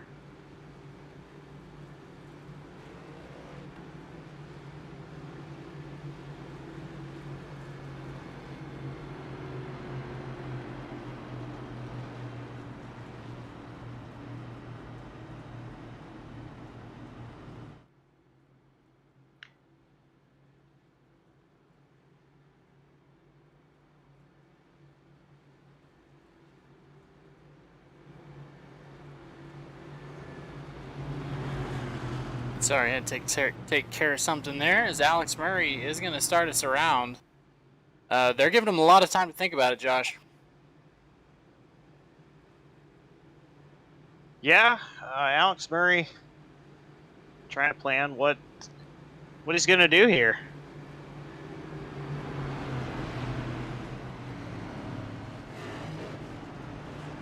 They go 2 by 2 here as the lights on the pace car do go off. So 1 to green here for the field. One interesting thing I'm looking at, James, is the fact that that 54 is going to restart from the 4th position. He gained a spot under that last restart, or the latest restart rather. Hodgson, we've seen him be really strong early on in the runs, run the high line. Curious to know if he's able to make that high line work just enough time. We've seen him get around Murray once already. I think this finish, it's going to be crazy, and we may very well see another restart. They're going to have one more chance at it, but here we go. Alex Murray going to go to the bottom, RJ Root up top, Matt White, Nolan Hodgson, and then back to 5th, it's Ryan Samuelson, who could really use a good finish. So here we go, folks. Pace car is diving down. Alex Murray has the button once they hit that Geico restart zone. And ladies and gentlemen, we are going green, white, checkered racing here at Kansas Motor Speedway. Matt White with another great restart on the bottom. Going to pull ahead of RJ Root once again and clear him. See if this time he's able to get off turn 2 a lot cleaner. Oh, they're trying to wreck Ryan Samuelson in the wall hard just ahead of Nolan Hodgson. They stay green. Leo Bonacasa around. Kobo Mikasa, Randy Spivey now involved. Huge Nolan wreck. Hodgson. See who can get by it. Alex Princeton, Matthew Gaskins, Chad Sanner, Austin Story, Ken Ron, I believe, as well. Joseph Lester. Boy, It howdy. started, I believe, with Leo Bonacasa getting hard into the wall behind the Ryan Samuelson incident. They were four Yep. wide. 22 got into a little bit of a checkup. Nolan Hodgson had to check up, and then yeah, Leo Bonacasa is finally what did it around there. Seba, oh please tell, yeah, Seba looks like he made it out of there without too much issue, and they're still wrecking ahead of him. A car that I did not see that it was this far up. Nolan Hodgson involved, Randy Spivey involved. Ryan Samuelson still around. That is a ton of.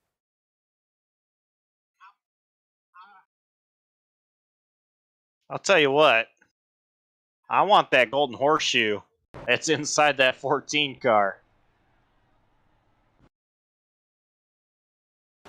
Maybe some oil on the field. Maybe it was raining a little bit.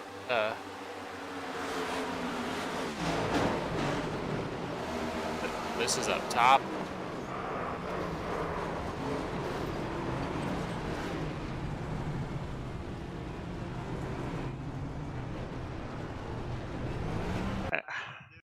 I've heard of the big one at Daytona, the big one at Talladega. I don't know if I've heard the big one at Kansas.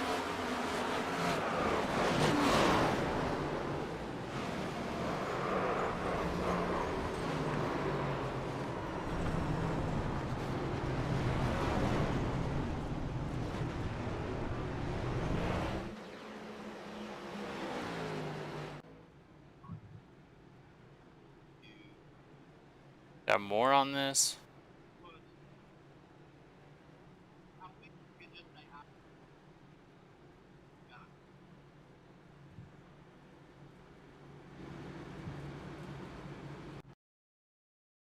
Don't know how many more angles we can get on this. Just there's so many incidents that happened here. 19. I'm curious to know if after this we can get another onboard of that 14 car. Seba Cornez trying to get around this. And to be honest, he needed a good run here. Let's take a look.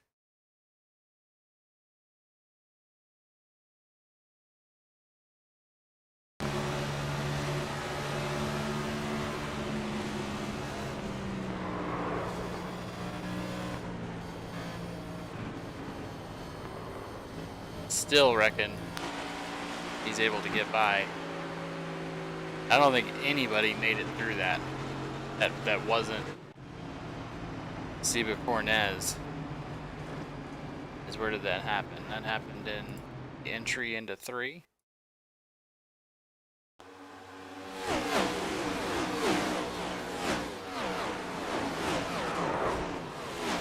Our digger's gonna get a good view of that. I think that 14 team, they definitely put a golden horseshoe in that car before they came to the race today. But on the other hand of things, James, it's 1 to green. Field is 2x2 in turn 2. All right, I'll take the hint. We stop watching that incident there. And a name that has inserted themselves into the picture, J.C. Gibson had a really quiet night despite qualifying P2. He is back up to P4 and in a really good spot here on this restart. Yeah, definitely. Like you said, quiet start. He's been around, but he hasn't been. When Alex Murray is up front, he's gonna stay there. But this is the golden opportunity. Alex Murray, RJ Root, Matt White, and JC Gibson, your top 4. Here we go. Green flag is it here in the last chance at NASCAR Overtime. Alex Murray gets out to a really good start. RJ Root on the top. Back in the field. Make sure everybody gets rolling here.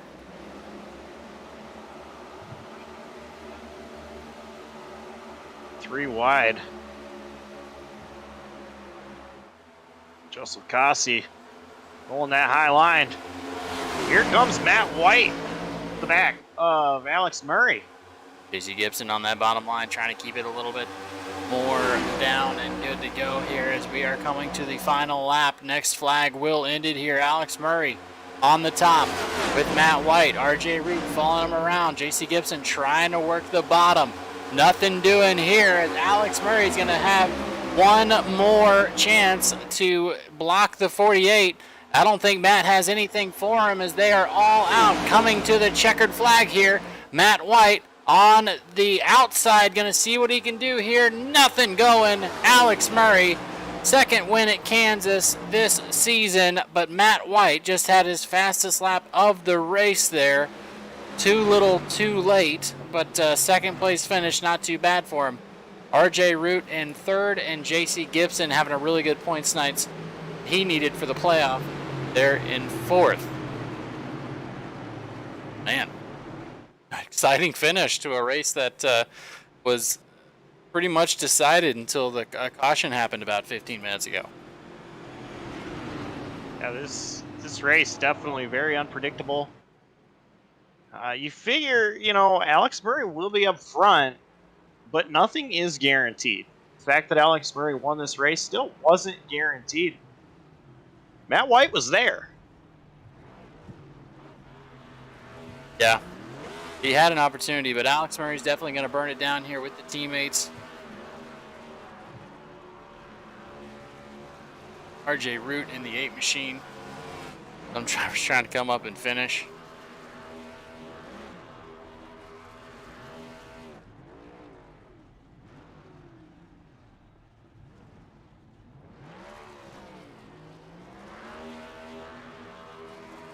As here we go. Let's go ahead and talk to our race winner, Alex Murray. As we get him, here we go.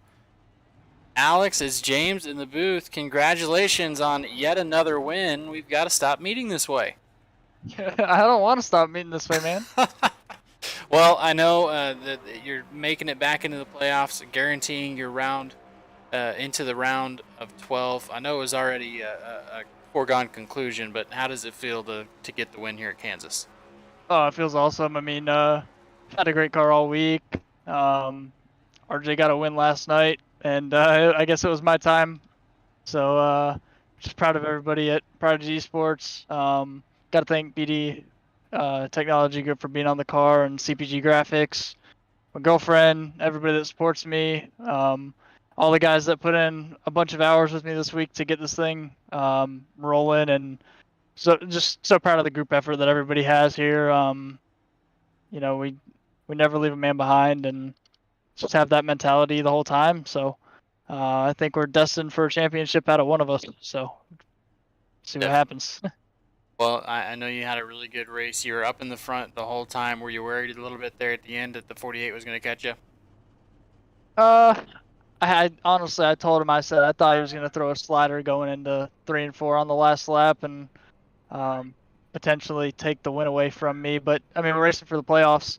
Yeah, he's on Prodigy. But I tell these guys every week, I say, if you're in contention to win, just take it. Don't race me like anybody else. I don't care what you do, as long as you don't wreck me, I'm good. So. RJ kept telling me he's got to pay me back for earlier this year. So hopefully we'll see that at Phoenix if both of us are in the round of 4. Definitely. Well, Alex, go ahead and tell us who you want to shout out. I know you already got us once. You got the girlfriend. Definitely very important. But anybody else that helped you get here the win? BD Technology Group, Prodigy Esports, CPG Graphics, Track Racer, Shamrock Auto Care, HyperX, Klipsch, everybody that supports me, girlfriend, obviously, family, and then obviously RJ and all the guys at Prodigy that work every week and put these setups together so we can come out here and win. Definitely. Well, again, man, congratulations, and hopefully we'll talk to you next week. I hope so. Thank you. All right, Josh, I believe you have Matt White. Hey, Matt, runner-up finish tonight. Really close finish there at the end. Just come up a little bit short. Last couple of restarts, you had a great run going into turn 1 and was able to clear RJ Root a couple of times. Got a little bit loose there in one of those restarts. How was it out there, those last few chances at getting it going?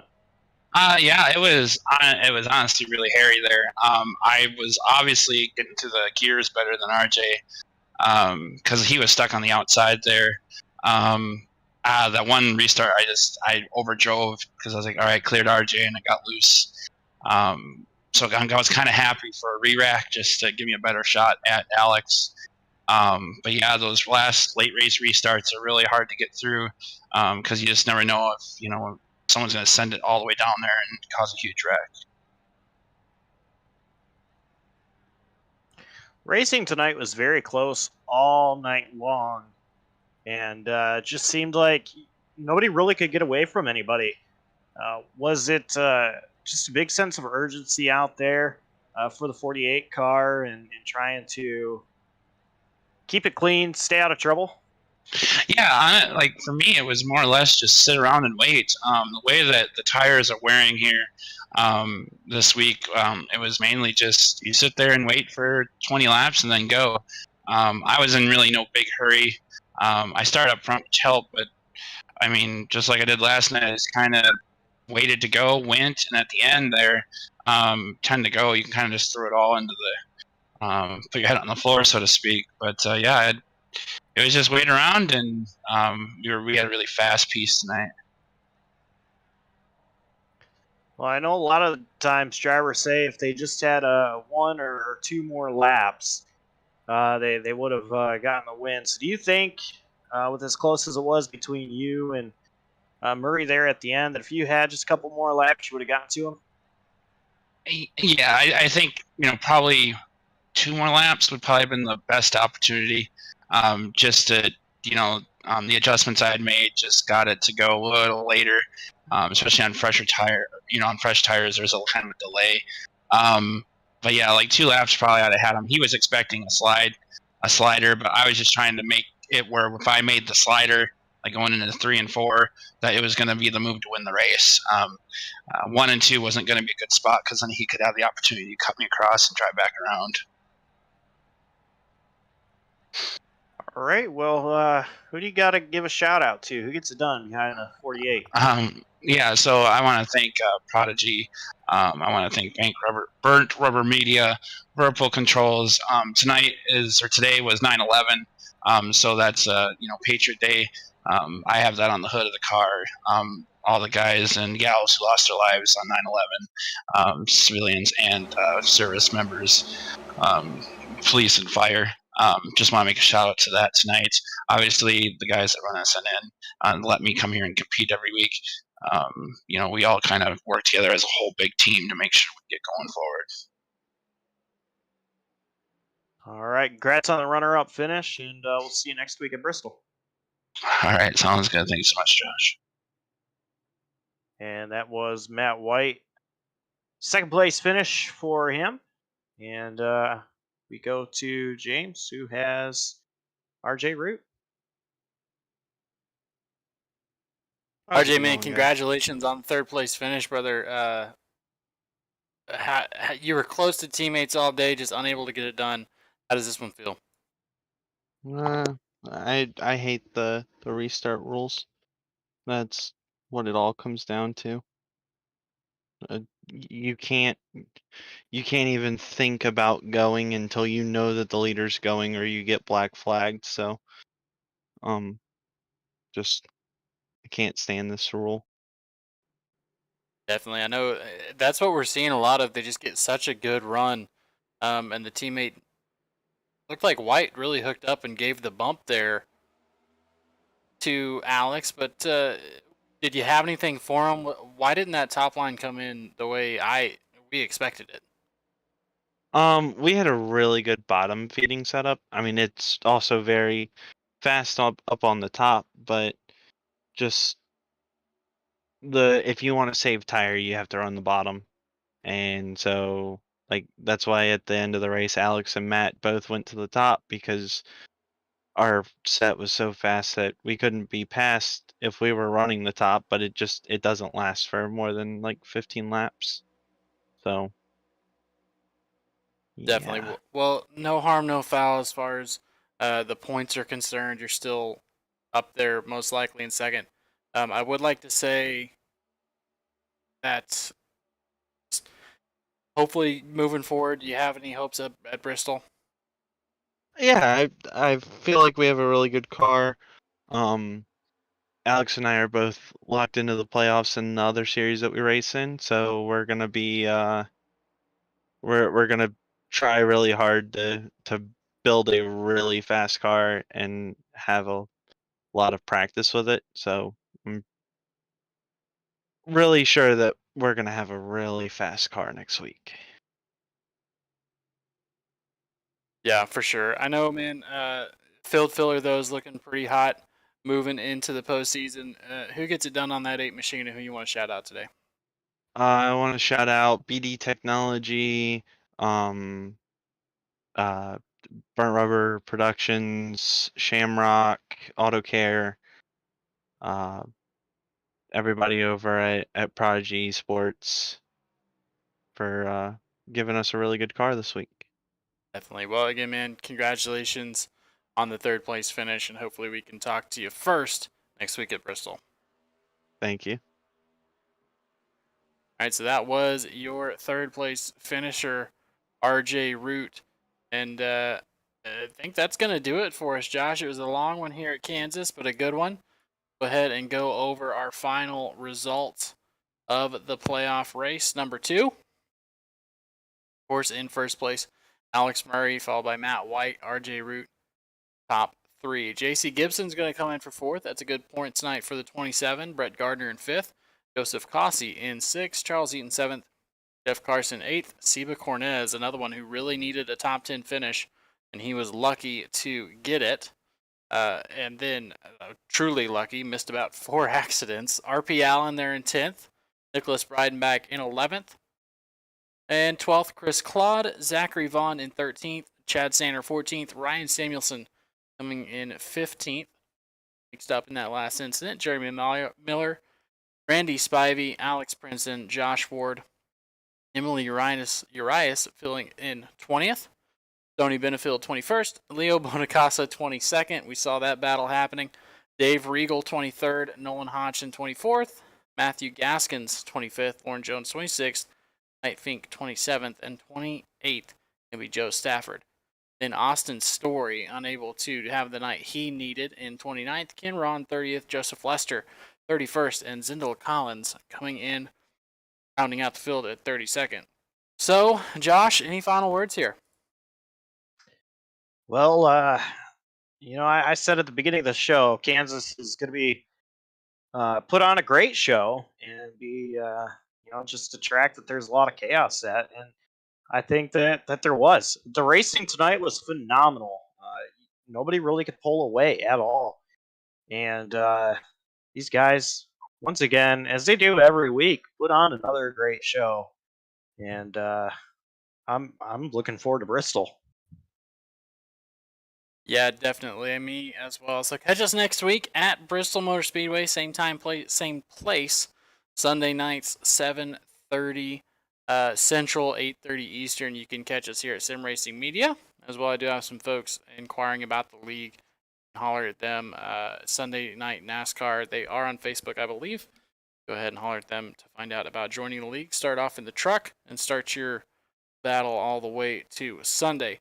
Well, for myself, for Josh, we appreciate having you here. Be sure and smash that like button, all that good stuff, and hopefully talk to you next week.